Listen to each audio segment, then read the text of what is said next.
Bonjour et bienvenue pour ce rendez-vous hebdomadaire de décryptage de l'actualité économique et géopolitique en mode affranchi.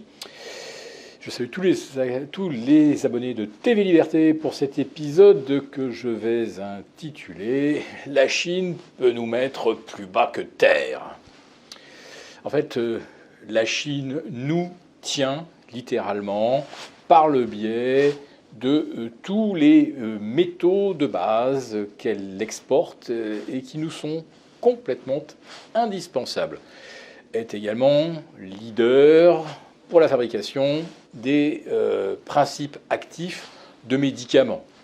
Je pense qu'aujourd'hui, elle en produit environ 80%. Mais ce dont je voudrais vous parler aujourd'hui, c'est des terres rares. Et la rareté, on va vite comprendre ce que ça veut dire. Pourquoi les terres deviennent-elles aussi rares? Eh bien, tout simplement parce que l'Europe met la pression sur Pékin. Il faut que Xi Jinping fasse entendre raison à Vladimir Poutine. Il faut que la Chine cesse de soutenir l'effort de guerre russe. Il faut que la Chine se calme sur Taïwan, respecte son indépendance. Et puis surtout, les Américains ont décidé qu'on ne livrerait plus de puces haute performance à la Chine. Du coup, eh bien, la Chine a décidé de ne plus fournir des terres rares indispensables à la fabrication de puces électroniques, de LED et de batteries. Prenez par exemple le gallium. Ah, cocorico, pourquoi ce métal rare s'appelle-t-il le gallium? Eh bien parce qu'il a été découvert, et son procédé de fabrication a été découvert par un Français qui s'appelle Lecoq gaulois, ça ne s'invente pas, de Bois-Baudran.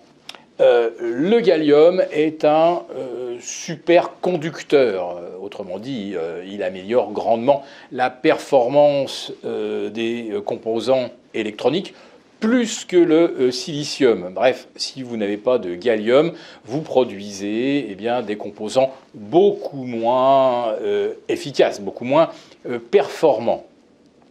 Donc la Chine a décidé de restreindre les exportations de gallium.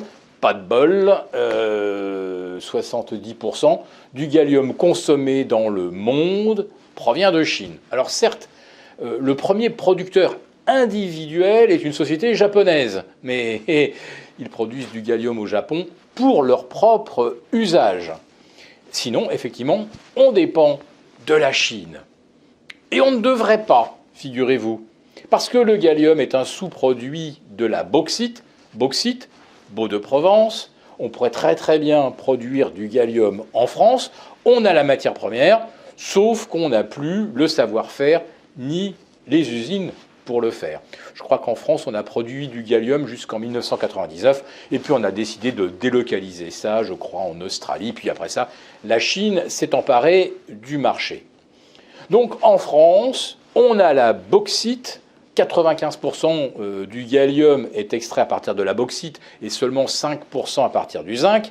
Donc la France devrait être bien placée. Malheureusement, on dépend toujours de la Chine. Et la Chine, eh bien, figurez-vous qu'elle devient la première exportatrice mondiale de véhicules électriques. Et oui, pas seulement vers les États-Unis, mais également vers l'Europe. Sans compter que la plupart des véhicules électriques qui circulent en Europe contiennent des batteries fabriquées en Chine ou à partir de composants chinois. Bon, si on est capable maintenant de fabriquer des batteries en Europe, on a encore besoin, tenez, des terres rares, germanium, gallium et autres. Donc la Chine nous tient vraiment, et chaque fois qu'on la menace, eh bien, elle peut comme ça réduire du jour au lendemain ses exportations de terres rares et donc nous mettre plus bas que terre. Le Forum économique de Davos, lui, au contraire, encense la Chine, car c'est le message qu'ils nous ont délivré depuis Tianjin. Oui, la réunion d'été du Forum de Davos se tenait justement en Chine.